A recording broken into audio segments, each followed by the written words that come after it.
नमस्कार दोस्तों, दुनिया के ताजो तरीन घटनाओं के ऊपर हम अभी ईरान के विस्तृत जानकारी जो है लेके आए हैं ताकि आपको समझा सकें कि दुनिया में जो हालात बने हैं, जो ईरान के साथ युद्ध चल रहा है, इसके पीछे की कहानी क्या है।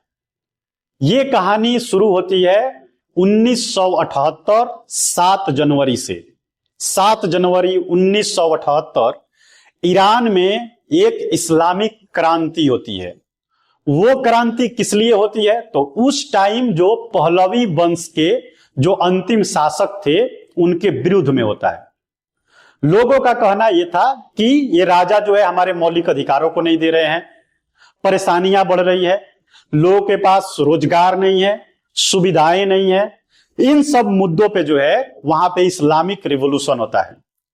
अब इस्लामिक क्रांति जब ईरान में शुरू होती है तो जो राजा है वहां पे वो 1 साल के अंदर ही उनको भागना पड़ता है। जो पहलवी वंश के अंतिम राजा है, उससे पहले राजवंश चल रहा था। अब वो राजा जो थे वो पहले अमेरिका के फेवर में थे। मींस उनको ऐसा माना जाता था कि वो अमेरिका के पक्षपात करते थे, उनसे इन्फ्लुएंस में रहते थे। लेकिन कुछ पहले के हालात को समझें तो उस टाइम में ईरान में जो हालात थे वो इस्लामिक के दृष्टिकोण से उतना ज्यादा प्रतिबंधित नहीं थे। वहां पे हालात जो था, पहले विदेशों से जैसे लड़कियां कहीं भी पढ़ सकती है, कहीं भी यूनिवर्सिटी में पढ़ा सकती है, लड़कियों का यूनियन था, वो अपने लिए वोट का अधिकार मांग कर सकती है, ऐसे सारी घटनाएं, अपने मनपसंद की कपड़े पहन सकती है, जिस स्कूल में पढ़ना है उसको पढ़ सकती है। ये सारे पहले ईरान के हालात थे। इन सिचुएशन में ईरान जो था 1978 से पहले था। लेकिन जब इस्लामिक क्रांति होती है और 1979 में जब उसके पहलवी जो वंश के राजा हैं वो वहां से भाग जाते हैं, तब इस्लामिक क्रांति जो हुई है उसको सफलता मिलती है और उसके नेता सत्ता में आते हैं। इनके सत्ता में आने से यह होता है कि इन्होंने इस्लामिक रिवॉल्यूशन किया था, तो इस्लाम के कुछ नियम और कानून प्रतिबंध के रूप में लगाते हैं। जब इनका प्रतिबंध लग जाता है तो ये चलाते हैं उस टाइम से अभी तक ईरान इस्लामिक राज्य के रूप में चल रहा था।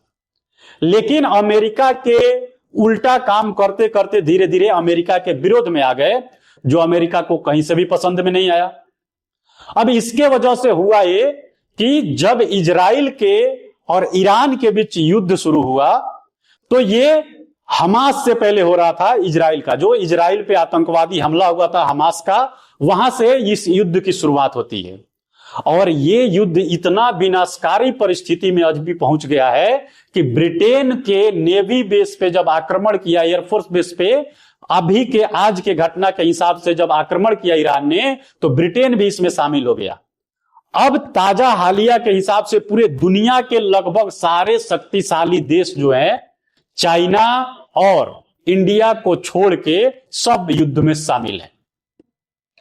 अब यह गारंटी नहीं है कि इनके युद्ध में चाइना कब शामिल होता है या इंडिया अपना गुट निरपेक्ष में रहता है, कि इंडिया की क्या रणनीति होती है ये हमारे देश के नेता वो लोग डिसाइड करेंगे। लेकिन हालिया घटनाओं के हिसाब से हमारे सामने जो परिस्थितियां बन रही है वो किसी विश्व युद्ध से कम नहीं बन रही है। यही जानकारी के साथ आपके सामने मैं एक प्रश्न चिन्ह छोड़ के जा रहा हूं कि क्या दुनिया में तीसरा विश्व युद्ध शुरू हो गया है या शुरू होने वाला है। नमस्कार, धन्यवाद।